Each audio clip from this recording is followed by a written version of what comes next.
سلطان محمود غزنوی کا دربار لگا ہوا تھا۔ دربار میں ہزاروں افراد شریک تھے، جن میں اولیاء، کتب اور ابدال بھی تھے۔ سلطان محمود نے سب کو مخاطب کر کے کہا، کوئی شخص مجھے حضرت خضر علیہ السلام کی زیارت کرا سکتا ہے؟ سب خاموش رہے۔ دربار میں بیٹھا ایک غریب دیہاتی کھڑا ہوا اور کہا، میں زیارت کرا سکتا ہوں۔ سلطان نے شرائط پوچھی تو عرض کرنے لگا، 6 ماہ دریا کے کنارے چلہ کاٹنا ہوگا، لیکن میں ایک غریب آدمی ہوں، میرے گھر کا خرچہ آپ کو اٹھانا ہوگا۔ سلطان نے یہ شرط منظور کر لی۔ اس شخص کو چلہ کے لیے بھیج دیا گیا اور گھر کا خرچہ بادشاہ کے ذمہ ہو گیا۔ 6 ماہ گزرنے کے بعد سلطان نے اپنے اس شخص کو دربار میں حاضر کیا اور پوچھا تو دیہاتی کہنے لگا، حضور کچھ وظائف الٹے ہو گئے ہیں، لہذا 6 ماہ مزید لگے گے۔ مزید 6 ماہ گزرنے کے بعد سلطان محمود کے دربار میں اس شخص کو دوبارہ پیش کیا گیا تو بادشاہ نے پوچھا، میرے کام کا کیا ہوا؟ یہ بات سن کے دیہاتی کہنے لگا، بادشاہ سلامت، کہاں میں گناہ گار اور کہاں حضرت خضر علیہ السلام؟ میں نے آپ سے جھوٹ بولا، میرے گھر کا خرچہ پورا نہیں ہو رہا تھا، بچے بھوک سے مر رہے تھے، اس لیے ایسا کرنے پر مجبور ہوا۔ سلطان محمود غزنوی نے اپنے ایک وزیر کو کھڑا کیا اور پوچھا، اس شخص کی سزا کیا ہے؟ وزیر نے کہا، اس شخص کی سزا، اس شخص نے بادشاہ کے ساتھ جھوٹ بولا ہے، لہذا اس شخص کا گلا کاٹ دیا جائے۔ دربار میں ایک نورانی چہرے والے بزرگ بھی تشریف فرما تھے۔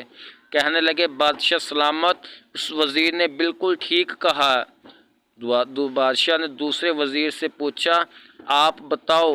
اس شخص نے کہا، اس شخص نے بادشاہ کے ساتھ فراڈ کیا ہے، لہذا اس کا گلا نہ کاٹا جائے بلکہ اسے کتوں کے آگے ڈالا جائے تاکہ یہ ذلیل ہو کے مرے، اسے مرنے میں کچھ وقت تو لگے۔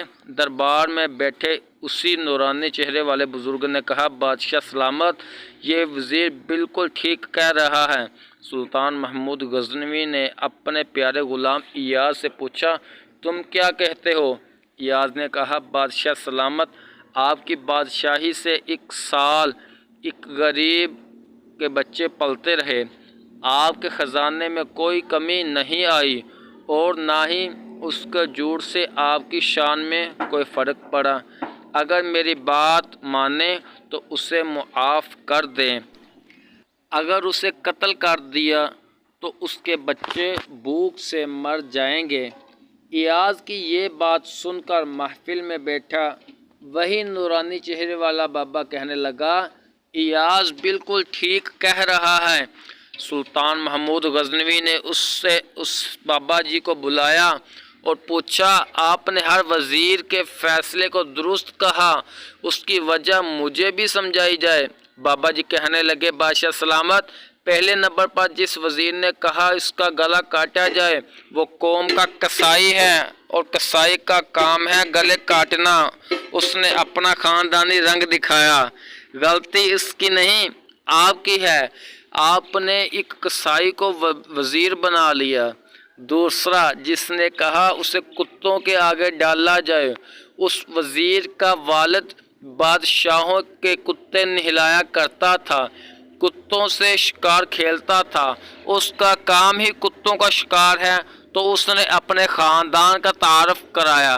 آپ کی غلطی ہے کہ ایسے شخص کو وزارت دی، جہاں ایسے لوگ وزیر ہوں وہاں لوگوں نے بھوک سے ہی مرنا ہے۔ اور تیسرا، ایاز نے جو فیصلہ کیا تو سلطان محمود سنو، ایاز سید زادہ ہے، سید کی شان یہ ہے کہ سید اپنا سارا خاندان کربلا میں ذبح کرا دیتا ہے مگر بدلہ لینے کا کبھی نہیں سوچتا۔ سلطان محمود اپنی کرسی سے کھڑا ہو جاتا ہے اور ایاز کو مخاطب کر کے کہتا، ایاز، تم نے آج تک مجھے کیوں نہیں بتایا کہ تم سید ہو؟